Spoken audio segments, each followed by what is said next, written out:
नमस्कार साथियों, चैनल में पुनः आप सभी का स्वागत है। देखते हैं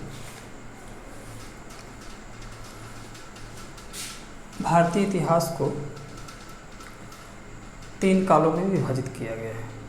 जैसा पूर्व में भी आप लोग जानते रहे हैं, कितने कालों में? 3 कालों में विभाजित किया गया है। पहला जो है वो है प्राक इतिहास या प्रागैतिहासिक काल।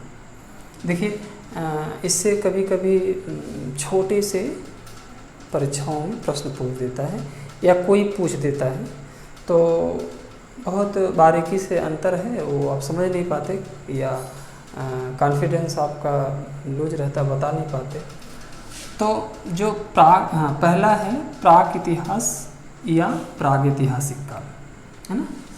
तो प्रागैतिहासिक काल में, इस काल में क्या है कि मनुष्य के किसी घटनाओं का कोई लिखित विवरण नहीं मिलता है ना। जैसे मानव इतिहास का कोई लिखित विवरण नहीं मिलता है, वह होता है प्रागैतिहासिक काल या प्राक इतिहास, है ना। तो इसका मानव कह रहा है कि मानव के किसी घटनाओं का कोई लिखित विवरण नहीं मिलता है, यानी कि साक्ष्य के आधार पे इसे लिखा गया है। तो वो कौन कौन से हैं? इसका जो विवरण मिलता है, यानी प्रागैतिहासिक काल का जो विवरण मिलता है आपको, वह मिलता है पाषाण उपकरण से मिलता है ना, और मिट्टी के बर्तन से मिलता है, खिलौने आदि से प्राप्त होता है। यानी कह रहा है कि जो प्रागैतिहासिक काल है, इसका इतिहास में जो विवरण मिलता है वो या तो पाषाण उपकरण से मिलेगा, या तो मिट्टी के बर्तन से मिलेगा, या खिलौने आदि से इसका विवरण प्राप्त होता है। यानी कि मनुष्य के किसी घटनाओं का लिखित विवरण नहीं मिलता है, ठीक है ना। तो जो लिखित विवरण नहीं मिलता उसे प्रागैतिहासिक काल या प्राक इतिहास कहते हैं। चलिए दूसरा देखते हैं।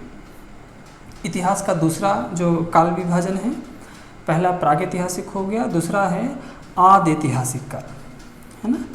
आदैतिहासिक काल, ये इसमें क्या कह रहा है?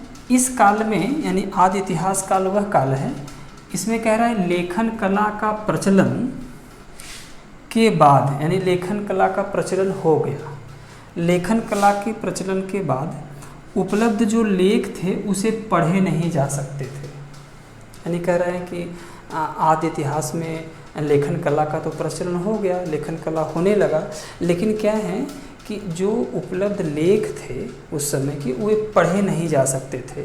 वह क्या कहलाता है? वह कहलाता है आदैतिहासिक काल। यानी लिखित विवरण मिले लेकिन पढ़ा न जा सके, वह क्या होता है? आदैतिहास होता है। चलिए तीसरा देखते हैं, ऐतिहासिक काल, जो सबसे महत्वपूर्ण है। ऐतिहासिक काल क्या है? अब इसमें क्या है, इसमें सब कुछ लिखित विवरण भी मिलेगा और मानव पढ़ेगा भी।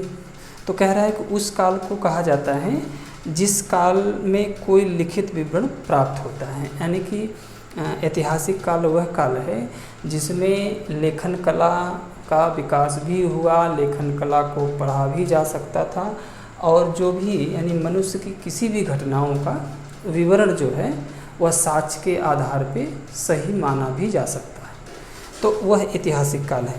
यानी कि ऐतिहासिक काल उस काल को कहेंगे जिसका कोई लिखित विवरण प्राप्त होता हो, वह ऐतिहासिक काल होगा।